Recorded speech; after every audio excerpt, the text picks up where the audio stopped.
Halo semua, gimana kabarnya? Tetap jaga kesehatan ya. Kembali lagi di episode TOV Hero, tepatnya episode 2 dari chapter Betrayal atau Pengkhianatan.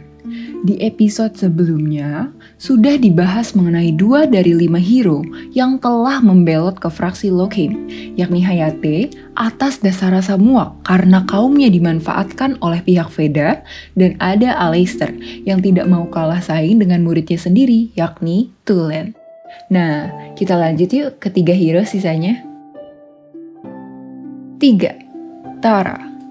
Tara adalah korban dari ketamakan seorang Gildur, yang di video sebelumnya sudah dijelaskan bahwa Gildur adalah sosok yang menangani langsung The Hall of Wealth atau Aula Kebendaharaan. Hal ini membuat pria tua tersebut menjadikannya tamak dalam membuat kebijakan bagi seluruh rakyat biasa di wilayah Veda. Sebelumnya di tepi utara wilayah Veda, terdapat sebuah tempat yang bernama Iron Mountain Range atau Pegunungan Logam. Kawasan pegunungan tersebut dikenal dengan simpanan logam yang berlimpah dan juga menjadi pemasok keuntungan besar bagi fraksi tersebut. Di lain pihak, sebagai sekelompok penduduk asli di wilayah tersebut, merekalah para orang yang sudah lama tinggal di sana secara turun-menurun.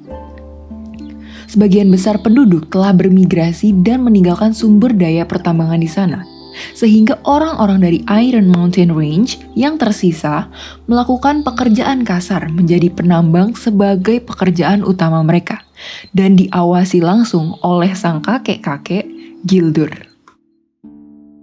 Suku Iron Mountain tidak hanya terkenal sebagai penambang ulung, namun juga terkenal pantang mundur demi menjaga wilayah pegunungan tersebut dari serangan musuh. Dipimpin oleh Tara sebagai kepala sukunya. Suku tersebut telah memiliki pencapaian besar saat era invasi pertama Lockheim terjadi. Namun meskipun mereka tidak memiliki keterampilan yang diperlukan untuk menghasilkan senjata yang mumpuni, para penduduk suku tersebut memegang palu kasar yang terbalut dengan rasa keberanian dan berhasil menghancurkan para pasukan The Fallen atau para pasukan perang Lockheim yang menyerang di kaki pegunungan setelah sekian banyak tebasan dan hantaman yang diayunkan dari peperangan tersebut. Suku yang dipimpin oleh Tara harus membayar mahal dengan gugurnya beberapa orang di pihaknya. Namun bahkan di ambang kehilangan seluruh wilayah Iron Mountain Range, kata menyerah tidak pernah terlintas di pikiran Tara. Ketika pada hari kebangkitan cahaya, tepatnya setelah para pasukan The Fallen diusir dari wilayah Veda, Tara dan para penduduk sukunya mengadakan perayaan besar. Tak disangka, seorang pembawa pesan dari Kingdom of Norman datang tepat pada festival tersebut, membawa perintah dari sang raja, Tain, yang berbunyi, "Karena keberanian Tara dalam perang melawan The Fallen, Tara dan para penduduk suku Iron Mountain Range dianugerahi gelar bangsawan. Sebagai hadiah, para suku Iron Mountain Range sekarang memiliki sebidang tanah yang kaya dan berada di bawah perlindungan Kingdom of Norman." Tara sangat terkejut mendengar titah dari Tain, sang raja.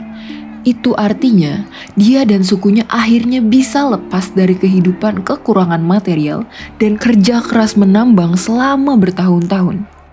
Tapi Gildur menolaknya dengan keras. Gildur tahu bahwa populasi berjalan seiringan dengan kapasitas produksi dan dia tidak akan membiarkan Tain menghancurkan hal tersebut.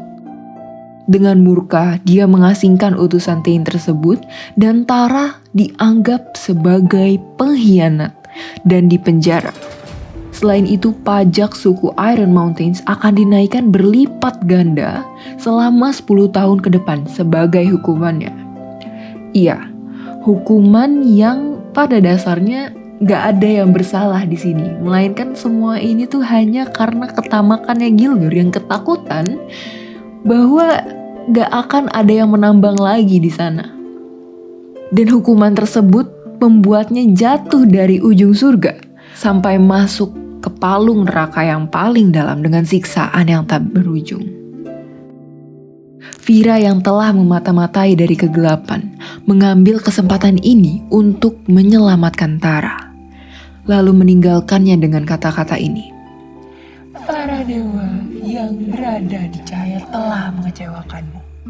Lantas mengapa kau tidak bergabung dengan kegelapan sejati? Aku juga sudah terlalu muak dengan pihak Veda yang seakan-akan memanfaatkan para suku Iron Mountain Range sebagai alat mereka untuk menimbun harta. Dan sialnya, sang ratu membiarkan tindakan tidak terpuji Gilder tersebut. Aku sudah tidak tahan lagi. Dengan rasa kecewanya terhadap Veda, Tara menyerahkan dirinya beserta jiwanya ke The Abyss. Dan sebagai gantinya, dia bersedia untuk dibaptis dengan Frostfire dan menyerahkan jiwanya pada keinginan kegelapan. 4. Nakrot. Nakrot kecil terlahir dan tumbuh di Kingdom of Norman dan merupakan anak dari sang ayah yang merupakan seorang Earl. Earl ini merupakan gelar bangsawan yang diberikan kepada seseorang oleh seseorang yang lainnya tentunya. Alih-alih sombong dengan gelar bangsawan yang dia dapatkan melalui garis keturunan ayahnya, Nakrot kecil malah sering berbaur dengan para teman rakyat biasa yang seusianya. Suatu ketika Nakrot diajak ayahnya untuk menemui tuannya di pusat kota, seorang bangsawan kerajaan yang telah memberikan ayahnya itu gelar bangsawan juga. Di sana Nakrot harus melakukan banyak tata krama layaknya seorang bangsawan asli. Para bangsawan menilai bahwa Nakrot adalah orang yang layak untuk dimasukkan ke dalam daftar prajurit tinggi kerajaan karena Nakrot adalah sosok yang cerdas yang tidak pernah dimiliki oleh Norman sebelumnya. Namun di sisi lain, Nakrot tidak menyukai tata krama itu. Dia jauh lebih menyukai berbaur dengan teman sebayanya, tertawa lepas tanpa kekangan dan peraturan yang mengikat. Singkat cerita, Nakrot telah diangkat sebagai salah satu jenderal perang yang dimiliki Kingdom of Norman. Pencapaiannya dalam perang begitu besar meskipun di usianya yang masih muda, membuatnya begitu disegani oleh rekan satu timnya. Namun, setelah peperangan demi peperangan dijalani, keraguan mulai muncul di hati Nakrot.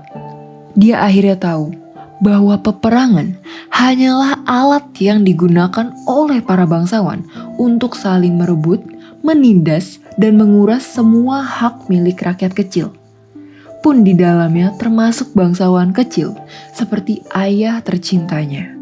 Pihak kerajaan pun tidak kehabisan akal untuk tetap menahan Nakrot agar bisa dimanfaatkan lebih lama lagi. Mereka bahkan menuliskan surat untuk Nakrot agar bisa tetap berada di pihaknya untuk berperang di garis terdepan. Setelah membaca surat tersebut, Nakrot mengurung diri dan tidak berpergian selama 3 hari.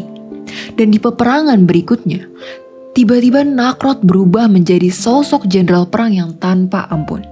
Serangkaian perintah yang mengerikan telah ia berikan hingga akhirnya pasukan Nakrot dikenal sebagai para Blood Knight yang membantai habis semua musuh hingga akar-akarnya. Namun pihak kerajaan tidak menyukai hal tersebut. Mereka akhirnya berkomplot dengan pihak musuh untuk memusnahkan keberadaan para Blood Knight yang membrutal. Mereka menjebak Nakrot dan pasukannya di saat mereka lengah. Lalu mereka mengepung dan menghabisi para Blood Knight yang kewalahan menghadapi pasukan musuh yang memang menang jumlah. Kebingungan menunggu bala bantuan yang tak kunjung datang. Akhirnya Nakrot memutuskan untuk mundur ke dalam hutan. Di tengah hutan yang gelap, tiba-tiba terdengar suara yang menyeramkan, seakan bergema di seantero hutan. Aku mengundangmu ke The Abyss. Datanglah, dan aku akan menyiapkanmu tempat yang tinggi agar kau bisa memiliki pasukanmu lagi. Ujar suara tersebut. Disusul oleh Nakrot yang menemukan sebuah kuku milik sang iblis, Malok, yang juga menandakan bahwa pemilik suara tersebut bersungguh-sungguh dengan ucapannya. Nakrot akhirnya meninggalkan pasukannya yang telah habis dibantai, lalu berjalan menuju wilayah Lockheim dengan tubuh yang penuh luka.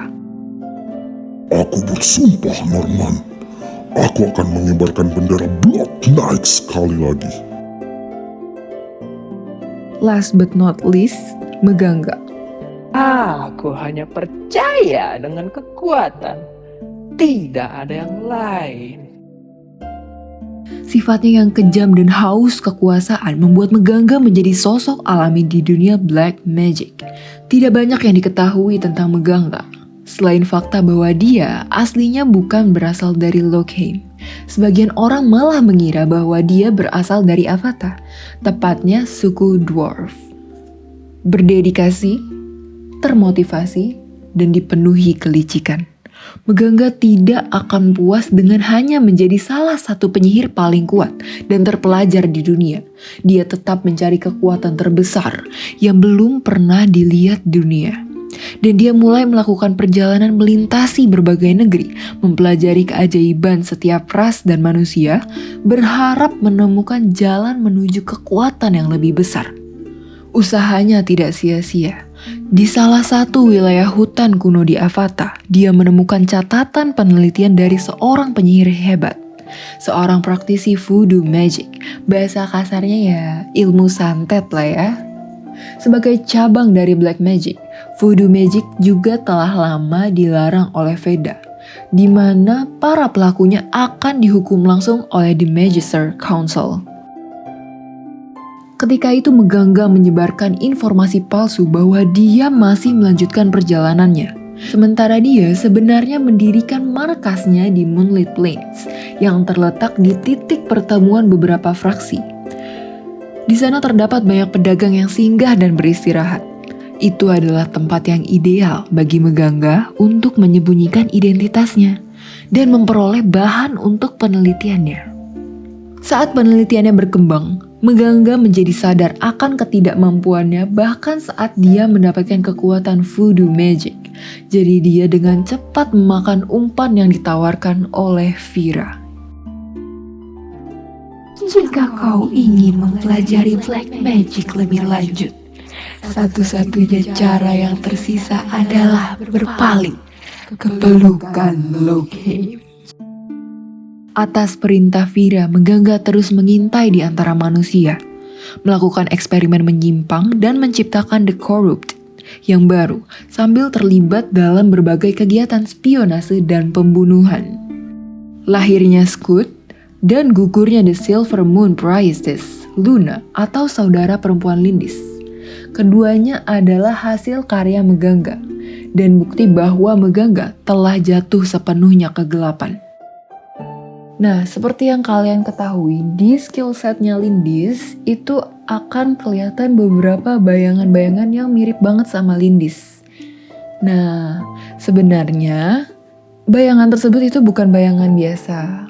Ada yang mengatakan bahwa bayangan tersebut merupakan istilahnya kayak arwah dari The Silver Moon Priestess Luna atau saudara perempuannya Lindis yang terbunuh karena akibatnya Megangga.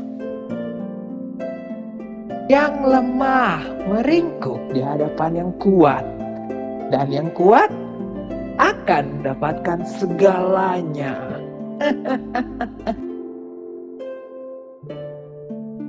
Nah, itulah background hero-hero yang membelot ke fraksi Lockheim. Gimana menurut kalian? Apakah cahaya memang selalu menerangi semesta? Makasih banget ya semua buat yang udah nonton. Sampai jumpa.